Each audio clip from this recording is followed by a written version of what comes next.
शिवम मेरे साथ अभी अभी जुड़े हुए हैं, जो कि अभी अभी पहुंचे हैं। ये दिल्ली की हवाओं से सीधे बंगाल की हवाओं में है। मुझे ये बताइए शिवम जी, जब आप लोग वहां पर कैंपेन कर रहे हैं, आप बीजेपी के साथ हैं, जब आप बातचीत कर रहे हैं, तो आपका जो मैसेजिंग है, वो मैसेजिंग में अभी इश्यूज नहीं आ रहे? ना हिंदू का इशू आ रहा है, ना माइनॉरिटी का इशू आ रहा है, ना आप लोगों के ऊपर हमले का इशू आ रहा है, कल इतने सारे बम पकड़े गए वो इशू नहीं आ रहा है। आप बात कर रहे हैं, देखना दीदी देख लेंगी, इलेक्शन कमीशन ने बोल दिया है। आपको लगता नहीं है कि डाइवर्ट हो गया पूरा मामला?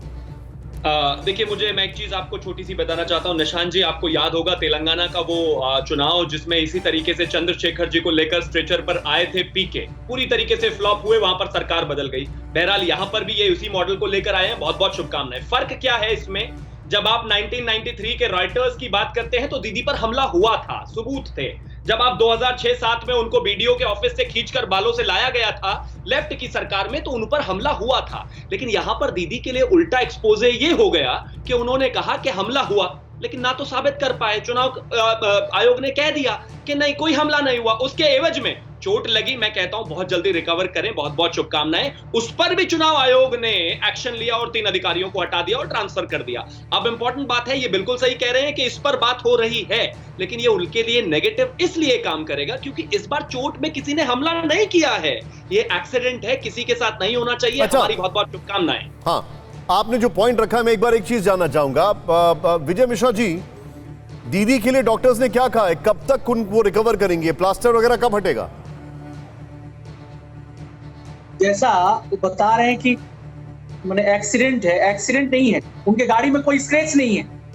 और अरे सर, मैं डॉक्टर की बात कर रहा हूं, वो तो पता होगा ना आपको। आपको बता रहा हूँ कि डॉक्टर की जो बात है वो बहुत जल्दी स्वस्थ हो करके, और स्वस्थ हो करके अभी तो चुनाव प्रचार में है। और नहीं सर, देखिए एक मिनट जल्दी प्लास्टर वगैरह कट जाएगा। बहुत इस देश में थोड़ी बहुत जानकारी सबको मेडिकल की होती है। एक होती है एक मिनट, एक होती है लिगामेंट इंजरी, एक होता है फ्रैक्चर, एक होता है हेयरलाइन, एक होता है मसल रप्चर। मैं आपसे ये जानना चाह रहा हूं, इसमें कितना समय लगेगा? कुछ उन्होंने डेडलाइन दी है? जी, अभी कोई डेडलाइन नहीं दिया, डॉक्टर की तरफ से कोई डेडलाइन नहीं मिला है। लेकिन मेरा आपसे रिक्वेस्ट है कि यह मुद्दा जो है वह चोट का नहीं, यह मुद्दा वोट का है कि वोट जनता किसे देगी, किस इशू पे देगी। यही तो जानना चाह रहा हूं सर, चोट पर वोट मिलेगा क्या? ये सवाल है। जब मैं आपसे पूछता हूं कि क्या इंजरी है, कितनी ग्रेव है, तो आप इलेक्शन कमीशन पर पहुंच जाते हैं। जब मैं आपसे पूछता हूं कि ये मामला कितना सीरियस है, तो आप डेडलाइन उसकी ये नहीं बता रहे। जिंदगी में पहली बार ऐसी कोई इंजरी होगी, मैं सुन रहा हूं, जिसमें डॉक्टर ये नहीं बता रहा कब तक ठीक होगा। और इज इट एस्ट्रिक्स के साथ डिपेंडेंट ऑन सर्कमस्टेंसेस? हम लोग जो है डेवलपमेंट पे वोट मांग रहे हैं, उन्नयन के ऊपर वोट मांग रहे हैं।